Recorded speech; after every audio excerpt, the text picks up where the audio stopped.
Part 1.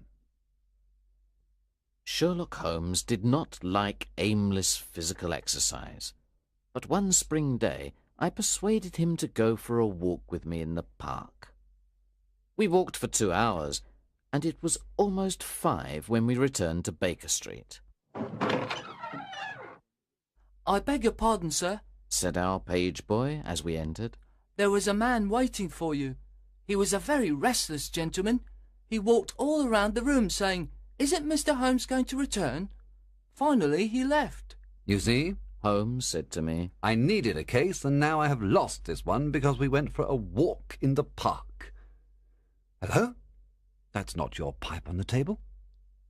Well, that man must have a very big problem, because he left his pipe. It is obvious that he likes this particular pipe very much. "How do you know that he likes it very much?" I asked. Well, Explained Holmes, I think this pipe costs around 7 and 6pence. Now, look, it has been mended twice with silver bands that probably cost more than the pipe itself. So this man must like his pipe very much, if he prefers to mend it instead of buying a new one with the same money. Just then, as Holmes was talking, we heard someone walking up the stairs, and then a man walked into the room without knocking. "I beg your pardon," said the man. "I should have knocked, but I am very upset, and I need help." The man then took off his hat and sat down on a chair. "My dear Mr. Grant Munro," began Holmes. Our visitor jumped from his chair. "What?" he cried. "You know my name?" "If you want to preserve your incognito," said Holmes, smiling, "then you should not write your name on the inside of your hat, or else you should turn the inside of your hat away from the person whom you are addressing. Anyway, my friend and I have heard many strange secrets in this room, and we have had the fortune to help many people. Please tell us the facts of your case." "The facts are these, Mr. Holmes," he said. "I have been married for 3 years, and my wife and I were very happy until last Monday. Suddenly, a barrier appeared between us, and she has become like a stranger to me. I want to know why. But, Mr. Holmes, I am sure that my wife loves me." "Please let me have the facts, Mr. Munro," said Holmes with some impatience. Effie, my wife, was a young widow, only 25 years old when I met her. Her name then was Mrs. Hebron. She went to America when she was very young and lived in the town of Atlanta, where she married a man called Hebron, who was a lawyer. They had 1 child, but there was a yellow fever epidemic there, and both her husband and child died of it. I have seen his death certificate. After this tragedy, she decided to leave America and come back to England to live with her aunt. I should also mention that her husband left her a large amount of money. This money was invested, and she can live very well with the income from it. She met me after 6 months in England. We fell in love with each other, and we married a few weeks afterwards. I am a hop merchant, and I too have a good income. We rented a nice house in the country near Norbury. There is an inn and 2 houses near our house, and a single cottage across the field in front of our house. Until this recent incident, my wife and I lived very happily there. There is one more thing I should tell you. When we married, my wife put all her money in my name. I did not think this was a good idea, but she insisted. Well, about 6 weeks ago, she came and asked me for some. "Jack," she said, "when you took my money, you said that if I ever wanted some, I should just ask you." "Certainly," I said. "It's your money. How much do you want?" £100, she said. "What for?" I asked, very surprised by the large amount. "Oh," she said playfully. "You said that you were only my banker, and bankers never ask questions, you know." I was not happy about this, because this was the first time that there was a secret between us. I gave her the cheque, and forgot about the matter. It may have nothing to do with what happened afterwards, but I thought that I should mention it. Anyway, I told you that there is a cottage near our house. Well, I like walking past that cottage, and last Monday, as I walked past the cottage, I saw an empty van going away from the cottage and furniture in front of the cottage. Someone was finally going to live there. I was looking at the cottage when suddenly I saw a face watching me from an upper window. There was something strange about the face, Mr. Holmes, that frightened me. I was not very near, but there was something unnatural and inhuman about the face. It was yellow and rigid. I walked closer to the house, but the face suddenly disappeared. Then I went to the door and knocked. A tall woman answered the door. I told her that I was her neighbour and asked her if she needed any help. "If we need any help, we'll call you," she said, and shut the door in my face. That night I did not tell my wife about the strange face and the rude woman, but I did tell her that people were now living in the cottage. That same night something strange happened. In the middle of the night, when I was not completely asleep, I became aware that my wife was dressed and was leaving the room. She looked very frightened and nervous. I waited for about 20 minutes, and then she returned. "Where have you been, Effie?" I asked as she entered. She moved back quickly with fright.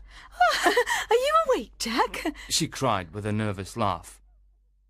She told me that she had wanted some fresh air, but I did not believe her. What was my wife hiding from me? The next day I had to go to the city, but I was so worried about my wife that I returned early to Norbury at about 1 o'clock. Walking home, I went past the cottage. I stopped for a minute in front of it to look for that strange face. As I stood there, imagine my surprise, Mr. Holmes, when the door suddenly opened and my wife walked out. "Oh, Jack," she said. "I came here to see if our new neighbours needed anything. Why are you looking at me like that? Are you angry with me?" "So," I said, "this is where you went during the night." "What do you mean?" she cried. "You came here. I am sure of it. Who are these people?" "I have not been here before." "I know you are not telling me the truth. I'm going to enter the cottage and discover the truth." "Please don't go in, Jack," she cried. "I promise that I will tell you everything some day, but if you enter now, you will cause great sadness." Then she held me tightly, and I tried to push her off. "Trust me, Jack," she cried. "You will not be sorry. If you come home with me, all will be well. If you force your way into that cottage, our marriage is finished." "I will trust you," I said, "if you promise never to come here again." She was greatly relieved. Then, as we started to leave, I looked up, and there was that yellow face watching us out of the upper window. What link could there be between that creature and my wife? After that, everything went well. But one day I returned home early. I discovered that my wife had been to the cottage again, so I went to the cottage. I walked into the house and found no one. But upstairs I found a comfortable room, and on the mantelpiece stood a full-length photograph of my wife. I am sure that our maid had warned them that I was arriving, and they all went away. That is why I didn't find anyone there. When I saw my wife again, I told her that there could be no peace between us until she told me the truth. That was yesterday, Mr. Holmes, and then I decided to come and see you for help." After hearing this strange story, Holmes sat silent for a few minutes, thinking. Then he said, "Are you sure that the yellow face was a man's face?" "Each time I saw it," he replied, "I saw it from a distance, so I am not sure." "When did your wife ask you for the money?" asked Holmes. "Almost 2 months ago." Have you ever seen a photograph of her first husband? No, there was a great fire in Atlanta after her husband's death, and all her papers were destroyed. And yet she had a death certificate. Have you ever seen it? Yes, she got a duplicate after the fire. Have you ever met anyone who knew your wife in America? No, Has she ever talked about visiting America again? no, Has she ever received letters from there? no, I don't think so. Thank you. concluded Holmes. Now, go back to Norbury, and when you see that those people have returned to the cottage, call us. It will be easy to solve this mystery. Part 2. Then Mr. Grant Munro left, and Holmes and I discussed the case. I am afraid that this is a case of blackmail, Said Holmes. And who is the blackmailer? I asked. Well, it must be that creature with the yellow face. Upon my word, Watson, there is something very attractive about that yellow face at the window, and I would not miss this case for worlds. Have you got a theory? I asked. Yes. Holmes replied. I think her first husband is in the cottage. This is what I think happened. This woman was married in America. Her husband got a terrible disease. That is why he has that horrible yellow face. She ran away from him at last and came back to England, where she changed her name and started a new life. After 3 years of marriage, she feels safe again. But her first husband, or some unscrupulous woman attached to him, discovers where she lives. They write to her and tell her to send them £100, or they will tell her new husband everything. When her husband tells her that someone is living in the cottage, she knows that they are her blackmailers. In the middle of the night, while her husband is sleeping, she decides to go to the cottage. That night she is not able to convince her blackmailers to leave her alone, so she returns the next day. That was when her husband saw her coming out of the house.